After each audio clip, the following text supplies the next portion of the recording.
Hello everyone.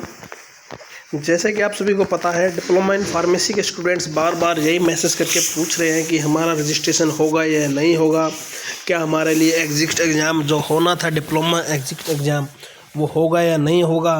तो उसके regarding notification आ गई है 31 दिसंबर 2024 की। ये नोटिफिकेशन नए साल पर आपको पीसीआई की तरफ से एक अच्छा गिफ्ट दे दिया गया है। जो डिप्लोमा इन फार्मेसी जिसने अभी पास आउट किया है उसके रिगार्डिंग नोटिस आया है, उस नोटिस को हम पढ़ लेते हैं, रीड आउट कर लेते हैं। 1 ईयर के लिए आपका रजिस्ट्रेशन कैसे होगा, क्या आपको डॉक्यूमेंट सबमिट करने होंगे और क्या किस बच्चे का रजिस्ट्रेशन होगा और किस बच्चे का नहीं होगा। तो आज की डेट में ये नोटिफिकेशन जारी किया गया है। ऑल स्टेट फार्मेसी काउंसिल को नोटिफाई किया है, ऑल स्टेट गवर्नमेंट यूटीज़ को, ऑल अप्रूव्ड फार्मेसी कॉलेजेस को जिसके अंदर डिप्लोमा इन फार्मेसी कोर्सेज चला हुआ है। तो diploma in pharmacy exit examination regulation 2022 जो एजुकेशन रेगुलेशन 2022 जो डिप्लोमा फार्मेसी के एग्ज़ाम के लिए लिया गया था उसके रिगार्डिंग सर्कुलर जारी किया गया है। तो 421 EC की जो मीटिंग हुई है 24/12/2024 में, उसके में एक डिसीजन पारित किया गया है। वो डिसीजन क्या है और क्या नहीं है, एक बार इसको रीड आउट कर लेते हैं नोटिस को। और सभी बच्चे ध्यान से सुने वीडियो को और ज़्यादा से ज़्यादा शेयर करें ताकि सभी इस वीडियो का बेनिफिट उठा सकें, जितने भी डिप्लोमा इन फार्मेसी के स्टूडेंट्स हैं। PCI wide variation communication to road minister for approval of propose amendment in regulation 6 of the diploma in pharmacy exit examination regulation 2022। In Gazette, 1 paper can be conducted instead of 3 paper to avoid a financial burden on the student. The approval of ministry is yet awaited. अब उस जो exam आपका लेना था उसके regarding कुछ दिक्कतें थी। उसमें 3 पेपर आपके जो है वो अलग अलग डिफरेंट 3 पेपर्स कंडक्ट करवाने थे, लेकिन अब उसको 3 पेपर को रिमूव करके 1 पेपर करने जा रही है PCI। और उसका जो मिनिस्ट्री को नोटिफिकेशन भेजा हुआ वो अभी उनकी मिनिस्ट्री की तरफ से अप्रूवल पेंडिंग है। तो इसलिए आपका जो एग्जामिनेशन है अभी कंडक्ट नहीं हुआ है। 3 पेपर आपके लिए लेना चाहती थी PCI, जो आपको मेरे पहली वीडियो में भी आपको एक्सप्लेन किया है। बट अब PCI ने अब सिर्फ एक सिंगल पेपर लेने का ही सोचा है। 3 पेपर की जगह एक सिंगल पेपर ही होगा, उसी में ये सारे सब्जेक्ट कवर हो जाएंगे। बट उसकी मिनिस्ट्री से अभी अप्रूवल पेंडिंग है। तो उस केस में आप सब क्या कर सकते हैं, द काउंसिल के बाद वही है, मैसेज आते हैं। जैसे मेरे पास भी बार बार मैसेज आए, सर हमारा जो 2022-23 एकेडमिक सेशन था और हम 23-24 में पास आउट हो गए हैं, तो 22-23 में पास आउट हुए, तो क्या हमारा जो रजिस्टर्ड फार्मासिस्ट सर्टिफिकेट है जॉब के लिए बहुत मैंडेटरी होता है। तो उसके regarding to post the circular on PCI D pharma course requesting to issue registration certificate to the student who are admitted in diploma in pharmacy in 2022-23 academic session and complete their course in 2023-24 academic session for 1 year till the exit exam will be conducted and not renew the certificate without clearing the exam। अब PCI ने clear cut बोल दिया गया है कि जिस बच्चे का एकेडमिक सेशन 2022-23 में एडमिशन हुआ था और जो 2023-24 में पास आउट हुए हैं, उन बच्चों का रजिस्ट्रेशन करने के लिए बोल दिया गया है। वो रजिस्ट्रेशन रहेगा सिर्फ 1 ईयर के लिए।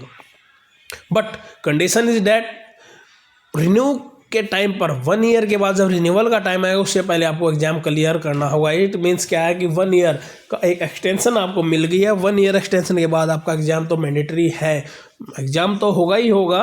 बट अब आपको एक्सटेंशन इसलिए दी है क्योंकि अभी अप्रूवल उधर मिनिस्ट्री की तरफ से पेंडिंग है। तो उसकी वजह से एग्ज़ाम जो 3 पेपर में जो आपका एग्ज़ाम कंडक्ट करवाना था वो 1 पेपर के लिए कंडक्ट करवाने के लिए रिक्वेस्ट भेजी हुई है, ताकि फाइनेंशियल जो बर्डन था, जो फीस थी बहुत ज़्यादा थी उसके रिगार्डिंग।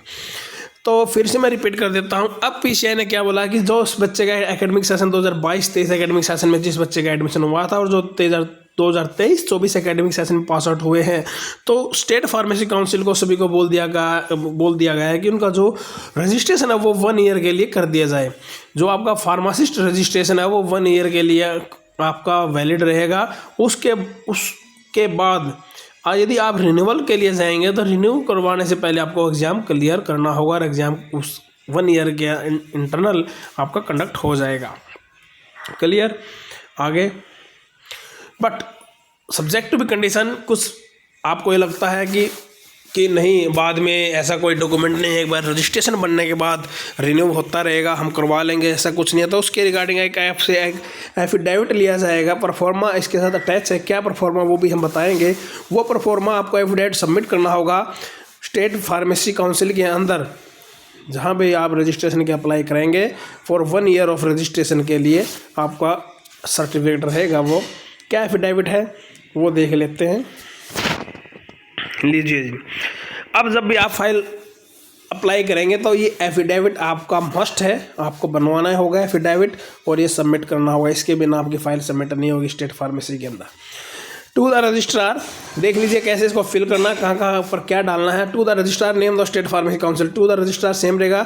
अब किसी को अप्लाई करना state pharmacy Bihar state pharmacy council तो बिहार आ जाए, स्टेट का नाम हरियाणा तो Haryana state pharmacy council, Uttar Pradesh तो Uttar Pradesh, Punjab Punjab state pharmacy council यहाँ पर आ जाएगा।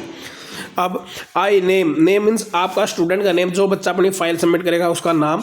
आपने अपना जो नाम डालना है वो 10th की मार्कशीट में जो आपका नाम है वही आपने इसमें फिल करना है। नेम इंस्टीट्यूशन, जिस कॉलेज से आपने डिप्लोमा किया उसका नाम, आपकी एज और आपका एड्रेस। क्लियर। कुछ बच्चों को डाउट है कि एड्रेस में किसका एड्रेस आएगा, कॉलेज का एड्रेस आएगा या अपना, ये आज आपका अपना एड्रेस आएगा। क्लियर। आई आपका नाम, 10th मार्कशीट से आपका नाम होगा, स्टूडेंट ऑफ इस कॉलेज का नाम, एज क्या है, आपका एड्रेस क्या है permanent, do here declare as follow. Clear, ये एज इट इज रहेगा आगे। फिर एक चेंज यहाँ पर है फर्स्ट पॉइंट के अंदर, I was admitted to name of institution, यहाँ फिर से आपका कॉलेज का नाम आएगा जिस कॉलेज से आपने डिप्लोमा इन फार्मेसी किया है, बाकी सेम एज इट इज रहेगा। फिर नीचे की ये थर्ड पॉइंट में फिर एक चेंज है। थर्ड पॉइंट में आपको डालना है स्टेट ऑफ फार्मेसी, यहाँ पर स्टेट का नाम डालना है। State pharmacy council, Haryana state pharmacy council है तो हरियाणा, पंजाब है तो पंजाब का नाम आ जाएगा, नेम ऑफ स्टेट में तो उस स्टेट का नाम आ जाएगा। I shall not be eligible for any further renewal of the continuation, ये आपसे एक एफिडेविट ले लिया जाएगा कि आपका जो रजिस्ट्रेशन आप करवा रहे हो वो 1 ईयर के लिए वैलिड रहेगा और रिन्यूअल से पहले, और आपका रिन्यूअल तभी होगा जब आप इस एग्ज़ाम को क्लियर कर पाएंगे। तो कंडीशन लगा दी गई है क्योंकि काफ़ी टाइम निकल गया है, अभी एग्ज़ाम लेने में काफ़ी दिक्कत होगी, तो इसकी वजह से काफ़ी बच्चों के मैसेजेस यही आ रहे हैं कि हम जॉब के लिए कैसे अप्लाई करें या फर्दर कहीं काम करना है या कुछ और काम करना चाहते हैं तो उसके लिए कैसे अप्लाई करें, क्योंकि एग्ज़ाम नहीं हुआ है। तो उस केस में अब आपको छूट दे दी गई है नए साल पर कि आप क्या कर सकते हैं कि 1 ईयर के लिए आपका रजिस्ट्रेशन हो जाएगा। 1 ईयर के बाद जब आप रिन्यूअल के लिए अप्लाई करेंगे तो उससे पहले आपको एग्ज़ाम क्लियर करना ही होगा। एग्ज़ाम क्लियर नहीं होगा तो आपका रिन्यूअल नहीं होगा, तो कहीं नहीं भाग सकता बच्चा। क्लियर। बाकी कोई और इन्फॉर्मेशन लेना चाहते हैं इसके रिगार्डिंग तो आप पूछ सकते हैं, मैसेज कर सकते हैं। मेरे व्हाट्सएप ग्रुप का जो लिंक है डिस्क्रिप्शन बॉक्स में, वहाँ पर आप ज्वाइन कर सकते हैं, मैसेज कर सकते हैं। टेलीग्राम ग्रुप का जो लिंक है वो वहाँ पर भी आप उसको ज्वाइन करके मैसेज कर सकते हैं। वीडियो को ज़्यादा से ज़्यादा शेयर करें, जितने भी डिप्लोमा फार्मेसी स्टूडेंट हैं सभी तक ये वीडियो ज़रूर पहुँचाएँ ताकि वो अपना रजिस्ट्रेशन की जो फाइल है वो अप्लाई कर दे विद इन टाइम, क्योंकि काफ़ी बच्चों के यही मैसेज आ रहे थे कि हमारी फ़ाइल नहीं ली जा रही है तो हम क्या करें। तो अब आपको कोई मना नहीं करेगा, आपकी फ़ाइल सबमिट हो जाएगी। अपने स्टेट फार्मेसी काउंसिल में जाइए और अपनी फाइल सबमिट कर दीजिए। बट कंडीशन क्या है, जो एफिडेविट इसके साथ मैंने आपको बताया, ये एफिडेविट जरूर बनवा के ले जाएं आप स्टाम्प पेपर पर। क्लियर, ये रहेगा आपका एफिडेविट। बाकी कोई और इन्फॉर्मेशन लेना चाहते हैं तो आप मैसेज करके पूछ सकते हैं। वीडियो को लाइक करें, चैनल को ज़्यादा सब्सक्राइब और शेयर करें ताकि सभी बच्चे इस वीडियो का बेनिफिट उठा सकें। Thank you so much.